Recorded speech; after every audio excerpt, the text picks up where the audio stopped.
when you think of that, a rabbi was typically, it says they followed him, they call him rabbi. A rabbi would be followed by his students very closely. So wherever he went, it's almost like your kid following you everywhere. Everywhere they went, the students would be right behind the rabbis. And so there was this saying, and I might not say it completely accurate, but it was basically along the lines of, may you be covered with the dust of his feet. The dust of his sandals. The idea is you're so close to the rabbi that as he's walking in his sandals, that he's kicking up that dust. And if you're walking and it's dusty outside, walking in dirt, and it's kicking up that dirt, if you're close enough, it's going to get on the people right behind you, right?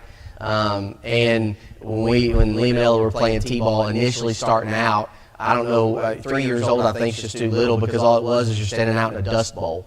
The kids are playing in the dirt. They're not even paying attention to the ball. They're just picking up dirt, putting it in their gloves, seeing how much, and then dumping it out. And so it would look very clean and nice, and then at the end of the game, it's just a cloud of dust everywhere. And if you're walking in dirt and walking like just down the road like that in this time, in this area, you're kicking that up, if you're close enough, it's going to create this cloud of dust you're walking through. And so to follow Jesus, we should be so close to Jesus that we're covered in the dust of his feet as he kicks it up. Well, they're following him closely because they're anxious. This is the one we've been waiting for. We need to hear what he has to say. They want to talk to him and spend time with him. And then Andrew's like, oh, I got to get Peter. And so he runs and he tells Peter and brings him. And then Peter says, Jesus says to Peter, which we talked about, you're not Peter anymore. Or you're not Simon anymore. You're going to be Peter. Now, he still calls him Simon. But like we said, it's this interesting. Do you ever use words intentionally because you're trying to get a point across, or you're trying to drive home a point? We all do that, and it's kind of the same way with these names. They're trying to drive home a point, as Peter says them, as Jesus says them about Peter. And so when he says Peter, and he calls him Peter in moments of Peter's life, it seems oftentimes it's moments of great faith. And then when he goes back and doing silly stuff, it seems that Jesus then sometimes refers to him as Simon. And so he doesn't change his name to Peter necessarily. He's still Simon, but he gives him this new identity because he's trying to help mature him and grow him into who he should be, Peter, this stone. And so anyways, that's just kind of something to think about there with Peter. But Andrew brings him to Jesus. And so it's pretty interesting. Andrew was one of the first of all the disciples to be called by Jesus, too, because he's the one that goes and gets Peter, right? And as we see shortly, he was responsible for introducing Peter to Jesus and many others. Now, we're going to... with Andrew, what would you say is, if you look at those three things, he brought Peter, he brought this little boy, he brought these Greeks asking questions. What does that tell you about Andrew and his personality? What does he see that we should see?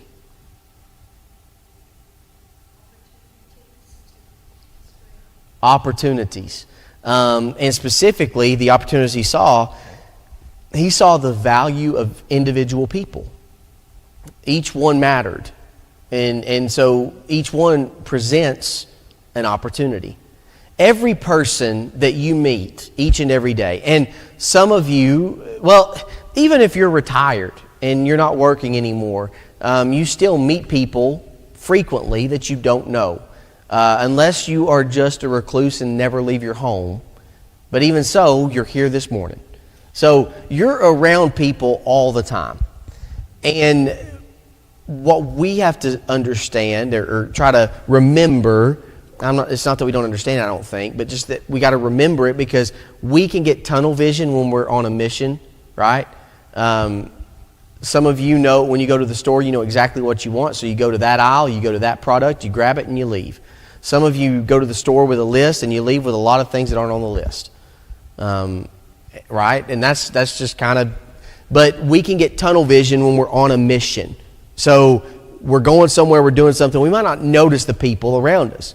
But everywhere that we go, everybody we're around, we need to remember that every single person represents an opportunity. Everyone is a soul. Everyone has a soul. And so it's looking beyond the outward to see the inward and remember the opportunity to impact the inward with the gospel of Jesus. And that's what Andrew saw. Brother Terry? I was just thinking a minute ago concerning this, I'm not trying to go backwards, but the centurion, Cornelius, this situation in that era of mankind, there were definite Jews that were descendants of Jews, and then there were others. And just because they were not Jews and were not religious did not mean that, like the Jews, did not mean that they had no religion at all. I mean, he said he was a devout man that prayed to God. Well, he had to know that he was not wanted around the Jews, but he must have looked forward enough to know that this God was something he wanted to be a part of. And when Peter told him, it was he was just overjoyed with it. So the message I think that we can get from Andrew is Andrew, I think, had that evangelistic tendency. Whether it just be going and helping somebody, like getting the boy to eat or going to tell, like Peter. There's more history going on right here than just the Jews. I mean, in these Gentiles, this blows the whole thing open. Once it's known that for people like Andrew. Yeah, absolutely. And with just so you kind of have reference to, I do want to make mention. The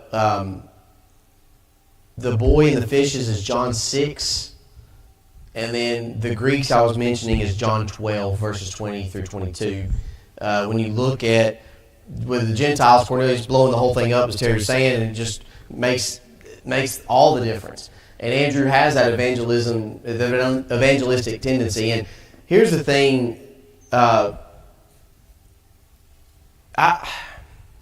we'll never know how many people we impact by making a decision to invest in a single person. I watched for the very first time recently. I'd never seen it, and everybody says you have to at least watch it once. And I love movies, so I was like, well, I'm going to watch it. Have you ever seen the movie Schindler's List? Okay, came out, I think it was 93, Steven Spielberg. True story of a man named Oskar Schindler, who all he really cared about was money. And during the war with the Nazis and everything that was coming about with them, and he gets in with this Jewish gentleman to start a business. And he's going to let this man run it. He's going to have him hire the people.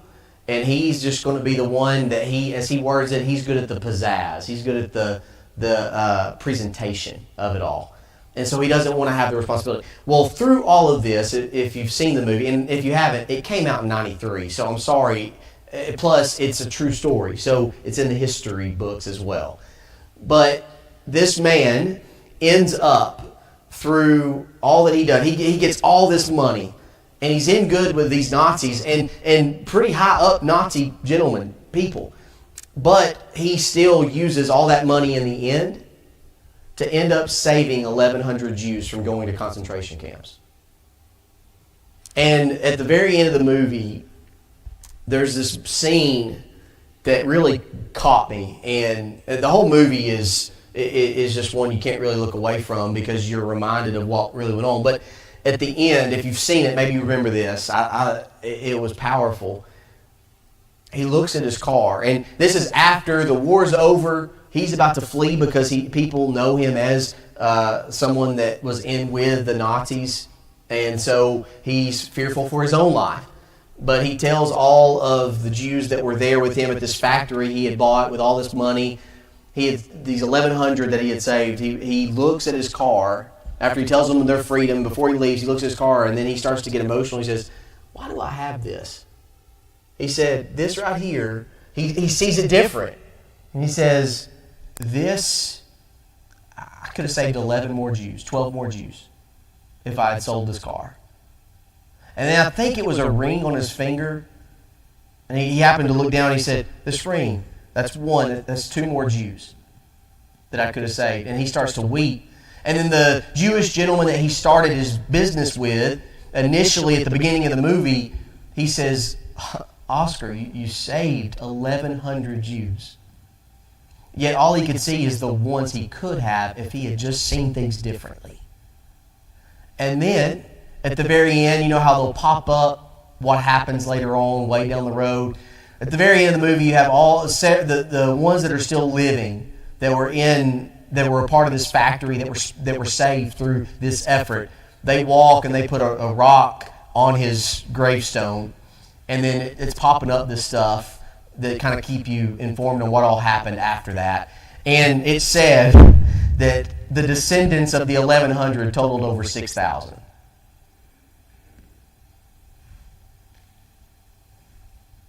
He saved 1,100.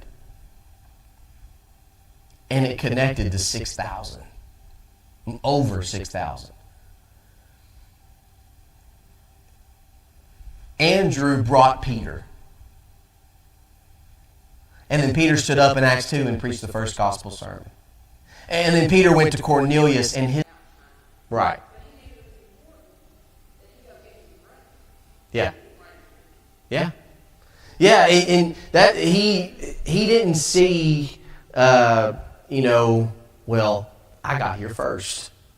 Because he is one of the first ones. He's with John when Jesus pops up here, and John says, here he is, behold the Lamb of God. And then Andrew's one of the very first to go with Jesus and then go get Peter. But instead, his first thought is my outspoken, very outgoing brother. And we can find ourselves wishing maybe we had the talents of someone else. Or thinking that we don't matter as much as someone else because we don't have the same talents or abilities as someone else. And so there is humility there, and humility that should be learned, because you see at times the apostles struggling with this humility. Hey, put me on your right, on your left. Hey, who's the great? I want to be the greatest. You have this frustration at times that Jesus gets because they still are struggling with the humility aspect of things. But Andrew seems to be pretty humble here. He goes, he gets Peter, he brings him. He doesn't care if Peter is more well-known or more outspoken. He just cares that his brother comes to know Jesus, to find the Messiah. Absolutely, it speaks to the humility of Andrew. And so you look at all of that, and for you, if you feel that you are more Andrew, that's awesome. Because honestly, the church needs more Andrews. And specifically, what I mean by that is we need more people that see the value of an individual, that realizes every person's important, every soul matters, no matter past situations, no matter past decisions, past choices, past lifestyles.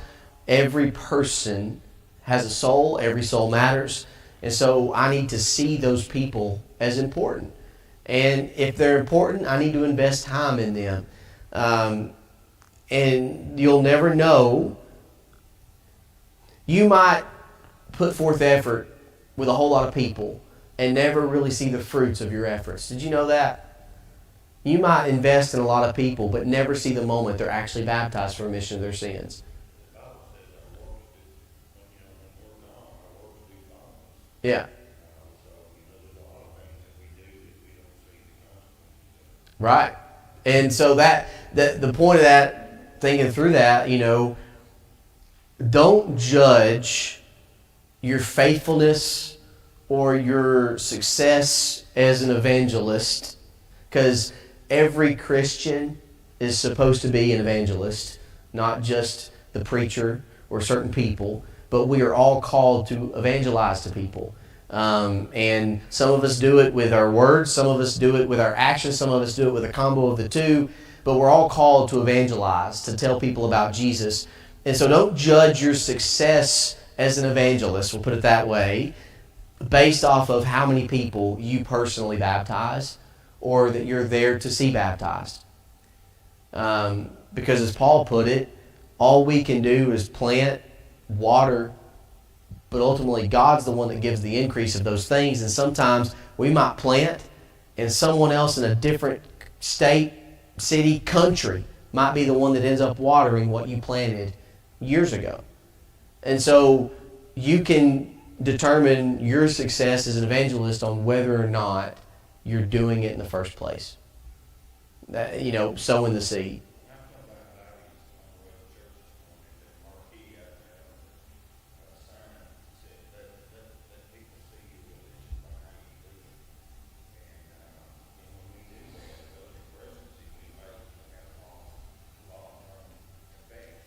Yeah. Yeah, the loudest someone once said the loudest sermon that you can preach sometimes is just the way you live your life.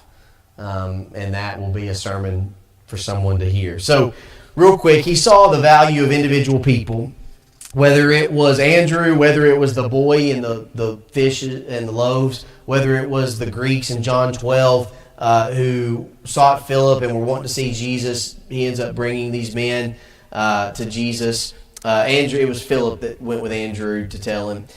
So he saw the value of these people. And kind of what I was hinting at is all the fruit of Peter's ministry ultimately, in a way, also is connected to the fruit of Andrew's faithful individual witness to Peter, his individual efforts to bring Peter to Jesus. And those are connected. He saw the value of what some might say are insignificant gifts. Some people see the big picture more clearly just because they appreciate the value of the small things. And Andrew fits into that category. When you think of the feeding of the 5,000, that's him seeing the value in just some small things. And trusting Jesus to be able to do something with those small things. And he saw the value of kind of inconspicuous service. You look at all that he did, he doesn't always do it in the forefront and in the limelight. He oftentimes does a lot of it in the background. There's a lot that gets done here at Central in the background that people just don't know about. And without it, it would really ruffle things up. It would really mess things up without those people doing those things and putting forth that effort in the background. And you don't always have to be in the limelight. So we look at Peter and Andrew, two brothers that were drastically different in personality. That you have one that seems very outspoken, very comfortable in the light. You have another that seems a lot more comfortable in the shadows and in the back. And is not as outspoken, but is there and is present and is attentive. Which one did the best work in the kingdom? Both, right? You think of their ministries, both ministries were vital in the growth of the kingdom. Both of them mattered. So no matter what your personality is, which one you might seem more like, you don't have Peter without Andrew. You need Peter and you need Andrew. So ultimately, whichever one you think you might look or act more like, just remember to see the value of individual souls, invest in those people, and bring them to Jesus. Thank y'all for being here this morning. We'll see you again in just a few minutes. Make sure to meet somebody new today that you've not met before, and there are handouts in the back if you want to grab a handout for the sermons. They're in both foyers. It should say "Because of Jesus" as the title. So make sure it says "Because of Jesus" on there. But again, make sure to meet somebody new today you've not met before. We'll see you again in a few minutes.